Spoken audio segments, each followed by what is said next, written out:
एक बार की बात है जब गौतम बुद्ध जी मगध राज्य के एक गांव में ठहरे हुए थे। गांव से थोड़ा बाहर एक मोची अपने परिवार के साथ रहता था। उस मोची के घर के पास एक तालाब था। एक दिन रोज की तरह सुबह मोची तालाब किनारे पानी लेने गया। वहां उसने तालाब में एक बहुत ही अद्भुत पुष्प देखा। वह पुष्प देखने में बहुत ही सुंदर था और चमत्कारिक भी प्रतीत हो रहा था।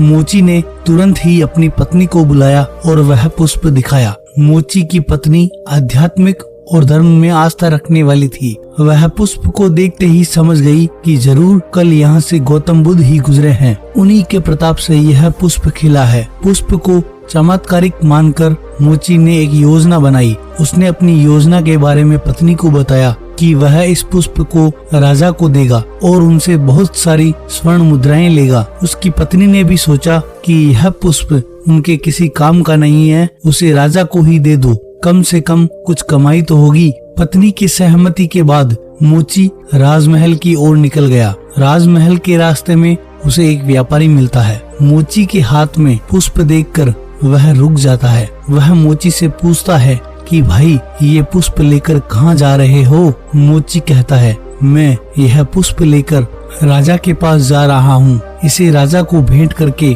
मैं राजा से मुंह मांगा इनाम लूंगा। व्यापारी ने मोची को प्रस्ताव दिया कि तुम यह पुष्प मुझे दे दो, बदले में मैं तुम्हें 100 स्वर्ण मुद्राएं दूंगा। मोची सोच में पड़ गया। उसने सोचा कि जब व्यापारी इस पुष्प के लिए 100 स्वर्ण मुद्राएं दे रहा है तो राजा तो पक्का और ज्यादा दे देगा। यही सोचते हुए उसने व्यापारी को पुष्प देने से मना कर दिया। थोड़ा आगे चला ही था कि उसे रास्ते में राजा आते हुए नजर आए, जो गौतम बुद्ध के दर्शन के लिए जा रहे थे।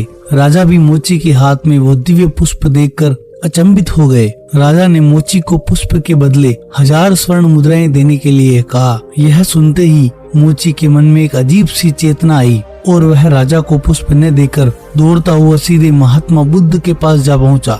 महात्मा बुद्ध जी मोची को देखकर हैरत में पड़ गए। उन्होंने मोची से पूछा तो मोची ने उन्हें सारी बात बताई। इसके बाद मोची ने वह पुष्प महात्मा गौतम बुद्ध के चरणों में अर्पित किया और उनसे कहा कि पहले तो मेरे मन में पुष्प को देखकर लालच आ गया था, लेकिन अब मैं समझ गया हूँ कि जिसकी छाया पड़ते ही एक पुष्प इतना दिव्य हो गया हो, अगर उसकी शरण में मैं चला आऊं तो मेरा जीवन भी धन्य हो जाएगा। इसके बाद वह आजीवन महात्मा बुद्ध का शिष्य बनकर रहा। इस कहानी ने हमें सिखाया कि हमारी जिंदगी में हमें बहुत सी चीजें अपनी तरफ आकर्षित करती है, लेकिन हमें उनके लालच में न फंसकर अपने ज्ञान का प्रयोग करके जीवन में सही राह को चुनना चाहिए।